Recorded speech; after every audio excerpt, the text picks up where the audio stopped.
Hey guys, it's Ryan. This week I'm back with my answers to your questions that you posted. We got a lot of them, so I'm going to try and get through all of them. If I can't, we're going to save it for another episode. So let's get started.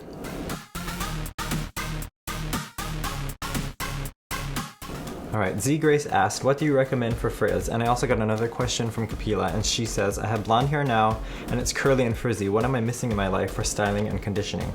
I really love Kenra's blow dry spray. I just used it recently on a photo shoot, and my client followed up with me and said her hair stayed perfectly the whole time. Her blowout didn't get frizzy at all in the weather. And I also like Living Proof's Curl Defining Styling Cream. This one's really good to put on damp hair and brush it through. You can heat style it with a blow dryer and a diffuser, or just let your hair air dry, and this will cut the frizz and keep your curls intact without getting crunchy or anything like that. Kellyanne asks, what makeup tricks and tips do makeup artists use that could be substitutes for other products, like hairspray for setting, chafing cream for primer, etc.? The only other cheap product I found that works is Preparation H under your eyes to get rid of puffiness. The ingredients in Preparation H constrict your blood vessels, so that gets rid of any kind of puffiness under your eyes. Although I do recommend wiping it off before putting makeup on because it's really heavy, and getting a separate tube for your personal use and your bathroom use, just so there's no cross-contamination.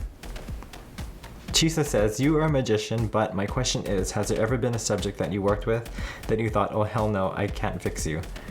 Makeup is such a personal thing, and when you're sitting in my chair, I really ask a lot of questions to find out how comfortable you are with makeup and how far I can take you.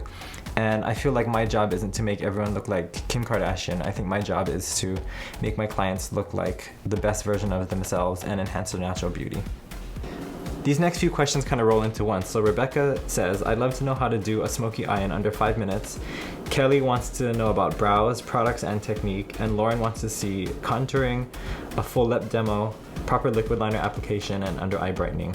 So for a quick smoky eye, I'd recommend some kind of cream eyeshadow. I'm really loving Laura Mercier's Caviar Sticks for Eyes. They're going really smooth and creamy, they're super easy to blend, and they have high color payoff, so you'll get an intense color with minimal effort. And I'd also focus a lot on eyeliner. For liquid liner, I like using a gel because gel is thicker than liquid and I get more control that way. I also like using a small pointy brush because it helps me lay down the color really easily. You can also use a small angle brush if that's easier for you. For smoky eyes, your color should be really soft and blended, so I'm taking a brush and blending out this liquid liner just to soften the edges a little bit. For brows, I use a pencil first to help me map out the shape, and then I follow up with an angle brush and some eyeshadow to set the pencil and to soften the edges.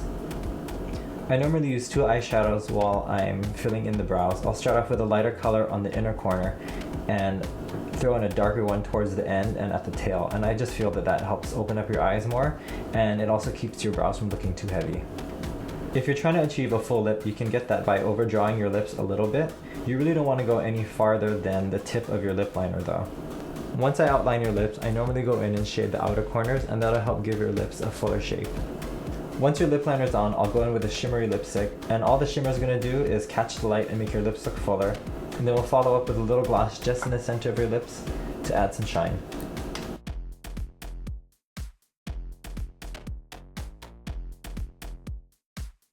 Angela Nelson Photo says, my hair is pin straight no matter what I do, but here's the thing, it's also really thick. Are there products you recommend to help my hair have more volume? So Malia has similar hair to yours. It's really thick, but it's also really straight. So one thing you can do to add volume in your hair is to put some texture in it. I'm curling Malia's hair, and when I curl hair, I start curling at the root, and I feed the length of the hair into the barrel after that. And that's gonna evenly distribute the heat to make sure that when you set your curls, you'll have curls from root to tip. Once you curl that section, take your iron out and leave the curl intact. What you can do is pin it up in place. The heat of the curling iron is gonna let you manipulate the hair into the shape you want, and letting it cool in its curled position will help set the curl. Once your curls have cooled, you can take them out and throw a little hairspray in there to make sure that your curls stay. And I'm taking a little bit of Bumble and Bumble Preya powder. It's a dry shampoo, and I'm putting it right at the roots around the crown of her head, and I'm running my fingers through that to shake it out and give a little extra volume where she needs it up front.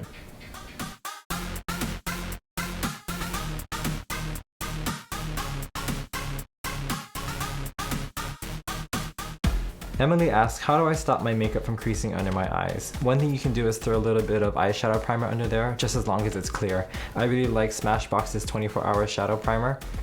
Just put a little bit on before any concealer or anything, and that'll just make sure everything stays put for you. Coco Khan asks, what are some good tips for guys? Dark circles, uneven skin tone, shine, simple easy tricks that make a difference but doesn't look like there's anything on, minimal contouring, that sort of thing. For guys, less is definitely more. So with Mitchell, I'm just evening out his skin with a little bit of foundation, just where he needs it, on his cheeks, a little across his forehead, and on his chin. I'm using a little concealer under his eyes just to even out any discoloration, but I'm not going too crazy. I want to keep a little bit of the natural skin around his eyes there, because when you cover it up with makeup, it looks a little too obvious sometimes. And then I just set him with a little bit of powder just to take off any shine. A little bit of brow gel in his eyebrows to make sure everything is in place. For lips, I'm using a little bit of MAC Prep and Prime Lip. It's actually a lip primer, but I like it as a conditioner because it's matte, it's not too glossy, and it stays on all day. For contouring, I'm focusing more on the hollows of his cheeks and his jawline, just to make sure that he has a little bit of definition, nothing too heavy. I'm also avoiding any color going back to his hairline or under his cheekbones because that can look a little feminine sometimes. Michelle asks, what would you do for a Klondike bar? I would do 20 minutes of abs and run 5 miles so I could eat it guilt-free. I Am Joanne Iha wants to know what has been my biggest inspiration. And I find inspiration in a lot of different things like nature and fashion, but I pull my biggest inspirations from the jobs that I do.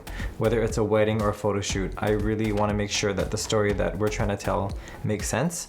So I take into consideration flowers, what you're wearing, the hairstyle, and everything like that to come up with a complete look. The Liz Ho Show asks, how do you deal with difficult clients, like this I know named Liz Ho? And Liz is actually a former bride of mine, and with difficult clients, I find that I have a lot of empathy. I'm really picky and particular about everything that I do, so when it comes to clients, I have a lot of patience, which is surprising because I have no patience in my everyday life. I Am Joanne Iha and Shari Star want to know, how many sunglasses do I own? And I have sunglasses and prescription frames, and I own a lot, we'll just say that.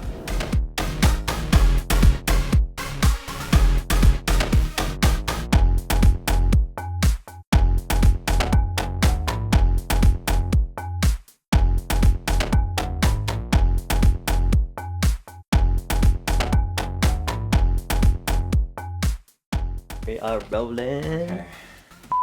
How long is this video going to be, you think? Depending on how many. I mean, are we keeping it under 5 minutes or extending it a little bit like Elvis? I mean, I guess it could be longer because it moves fast and people want to know. So with your answers to with my answers to your questions. I'm here to answer a couple of the questions. Okay. See, this is my process. It takes me like... Wait, no, take 20. I'm not a one-take kind of person. Alright. Hey guys, it's Ryan. See, after that I blank out.